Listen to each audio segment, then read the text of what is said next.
Last week, I was on a trade mission to Tokyo, Osaka, Seoul and Singapore, meeting business investors.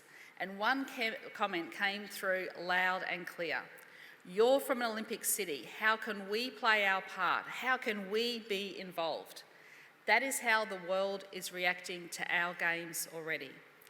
Being an Olympic city and an Olympic state will be the biggest single catalyst for change this century.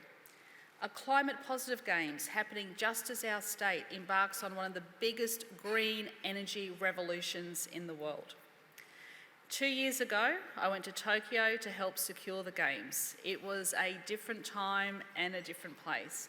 It was a time of COVID and masks. Airports were empty.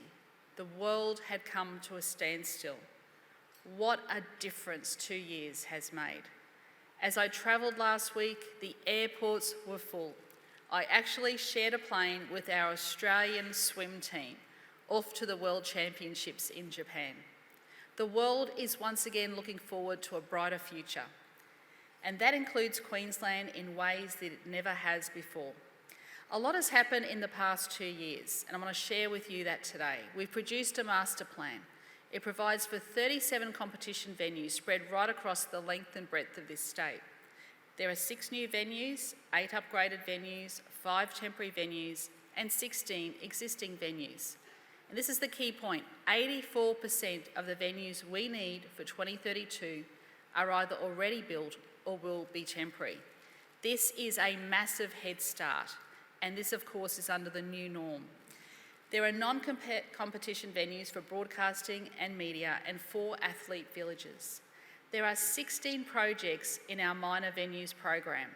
The Redland Whitewater Centre, Sunshine Coast Stadium, Sunshine Coast Indoor Sports Centre, Sunshine Coast Mountain Bike Centre, Wyaralong Dam Flatwater Centre, the Moreton Bay Indoor Sports Centre, Breakfast Creek Indoor Sports Centre and the Chandler Precinct, including the Chandler Indoor Sports Centre and Brisbane Aquatic Centre, plus Barlow Park in Cairns and Toowoomba Sports Ground and Indoor Sports Centre in Logan. I said all of Queensland will share the pride of hosting these games, and that is exactly what we are achieving. All of these minor venues have passed the market sounding stage. Those are big ticks on progress. We've signed an historic agreement with the federal government. It secures the funding and sets the budgets of the projects I just listed. We've established the Organising Committee of the Olympic and Paralympic Games, an independent body headed by Andrew Liveris, responsible for the operation of the Games themselves. It has already met 5 times, including on the Gold and Sunshine Coast, and I'm very pleased that the next meeting will be travelling to Townsville. We've established the governance. It spells out how we will continue to work together as a team to deliver these games for Queensland and Australia and get the maximum benefit from them. As Nat Cook says, teamwork makes the dream work. It also includes a leadership forum which involves representatives of all levels of government to oversee everything. It met this month, and I'm so pleased to see so many mayors with us today. In March, 500 business and community leaders met for our Legacy Forum, planning for the Queensland we want after 2032. Its final report will be released by the Minister later this year. More than 14,000 submissions were received online, but everyone agreed on one word: inclusion. For women and girls, for First Nations people, for people with disabilities. This is already shaping the kind of things the community wants to achieve over the next 9 years, like a Paralympic Centre of Excellence combining the cutting-edge research and treatment generated by the University of Queensland that can help not just athletes, but the entire community as a whole. Or the new Rugby Centre of Excellence at Ballymore. It's the home of Olympic hockey in 2032. But as a result of this investment shared between the state and federal governments, it is the home right now of Australian women's rugby and the Wallaroos. In the past 5 years, our government has invested $161 million on 91 projects so that women and girls no longer have to change clothes in a car or behind a tree. That's inclusion. It's also led to a 34% increase in women and girls playing football, a 380% increase in those playing AFL, and 422% more playing cricket. The honour boards of our sporting clubs and codes now include the names of Queensland's daughters as well as its sons.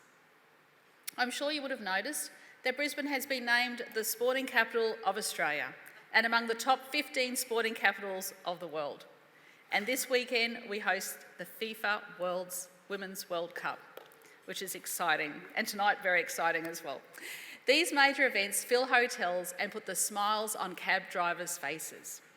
Now, the Gabba is the epicentre of activity in 2032, not the stadium, the suburb. The priority development area has already sparked the announcement of the proposed $1.2 billion Station Square development, including 5 new high-rise towers.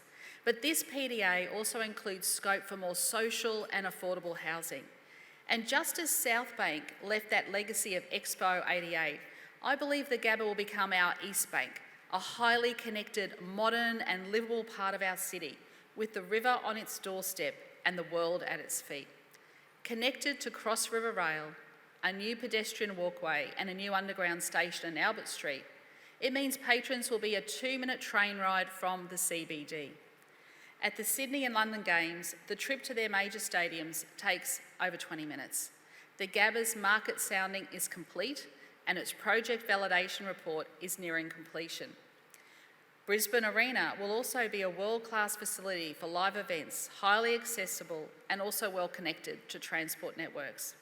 Having these new venues means that by 2030, Brisbane will be able to have a State of Origin, Pink Nat, Hamilton, the Queensland Ballet and the Lions versus Collingwood, all in the same city, all on the same night. And by the way, all within walking distance of each other. Another advantage of our games, there are 23 Olympic and Paralympic sports slated for Brisbane inner city, including football, athletics and swimming.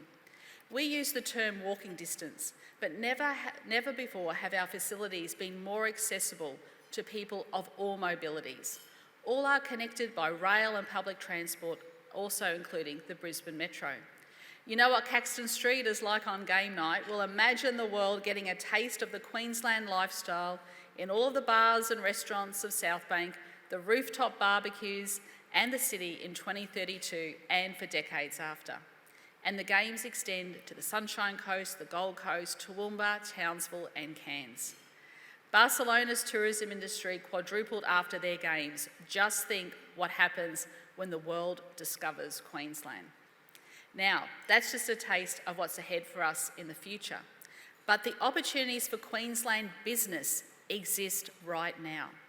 We want to put the Q in 2032.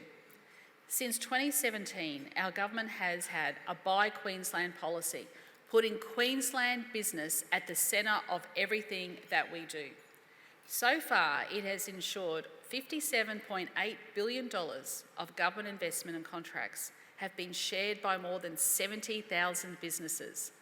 44% of them are in regional Queensland.